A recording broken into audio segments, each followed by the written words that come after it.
I play a lot of complex games. I mean, take a look at a bunch of the videos I make. Persona, Monster Hunter, Xenoblade, Zelda.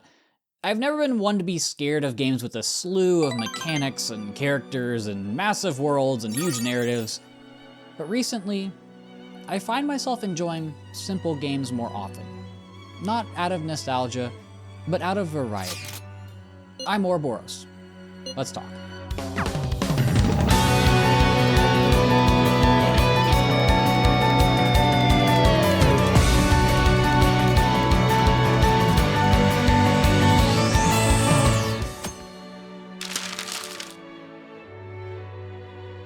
Like I said, I enjoy big, grand adventures. I've always loved experiencing a wide variety of games, but this year, I've only dipped my toes into a handful. 5 games over the course of like 8 months is pretty tame for me. Granted, a few of those games are near 100-hour adventures, but then you take a look at things like Mario Kart World and Fire Emblem. While yes, FE7 does have plenty of complex mechanics in it, it's a far simpler adventure than something like Xenoblade X. There's no massive overworld to explore. The story is present. Yeah, there's sure a story in this game. It's definitely there.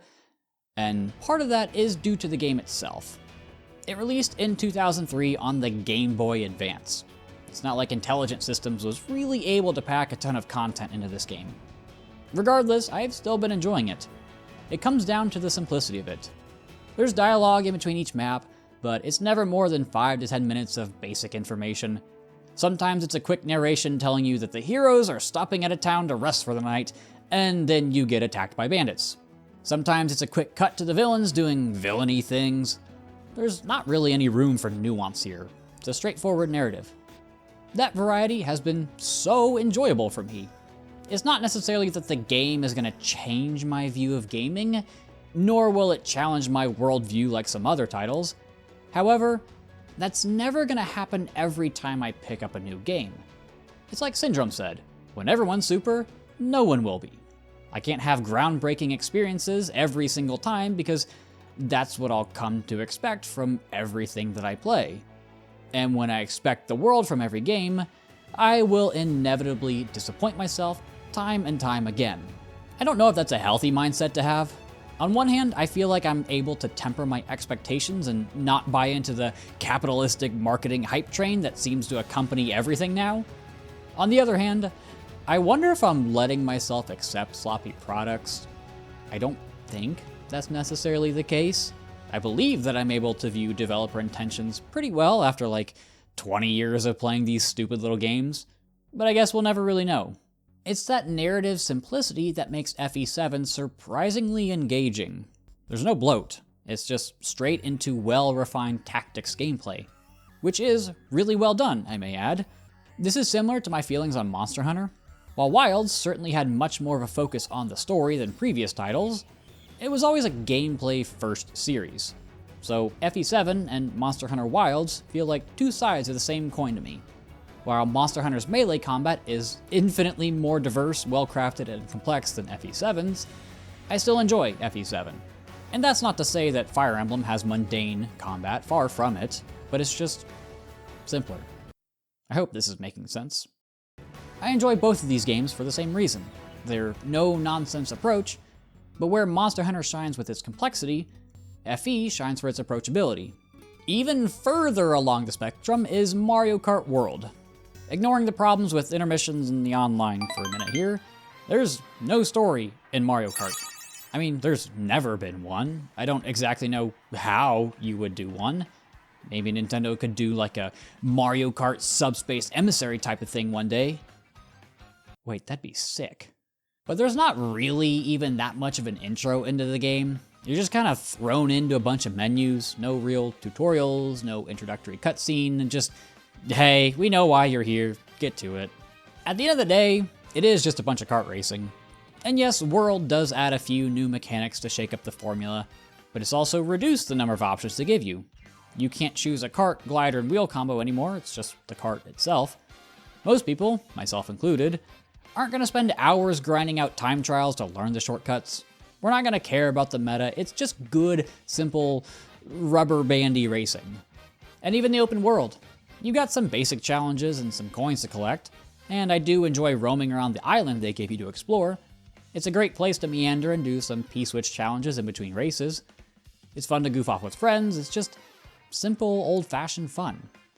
As opposed to something like Xenoblade X, which gives you one of the largest and most densely packed open worlds of any game I've ever seen. There's enemies everywhere, hundreds upon hundreds of side quests, characters with vast, interconnected relationships, an overwhelmingly complicated combat system, countless pieces of gears to collect, and yet I somehow enjoy both of these open worlds, because they offer variety. It's like food. You could have your favorite meal over and over again, day in and day out, but after a while, it's gonna lose its luster. You're gonna grow tired of it, and it will no longer be your favorite. But if you have it once a week or a few times a month, it never grows old. That's what I'm trying to get at here. I know it's easy to get caught up in the next big thing, but if you spice some smaller, simpler games in with the big ones, you'll find to appreciate the smaller things so much more, and in turn, appreciate the larger ones as well. And ironically, I think one game somehow manages to strike the balance between these two ideas. Of course, it depends on how you play it. You can keep things simple and just live out your life as a simple farmer. You could tackle a big adventure and slay monsters. You could explore the world as a nomad. I'm, of course, talking about the best-selling game of all time, Minecraft. Yeah, everybody and their mother knows about this game, but that accessibility is what inherently makes the game resonate with such a wide audience. More than just about any other game. Minecraft is what you make of it. You are in control of how complex you want to make the game. You have over 1,000 blocks at your disposal, but you can choose to interact with only a handful. You can make the iconic dirt hut that we all make on the first night, or you can make a towering castle. You can spend a life farming crops and animals, or be one of the sadistic redstone wizards and make the most overly efficient farm that could ever possibly be conceived. That's why this game is so universal. It allows you to take the simple, complex spectrum and slide to the exact point where you want it in that time. I don't think there's a one-size-fits-all answer to this. I don't think everyone is going to agree that small, simple games are fun, but that's the joy of making these videos.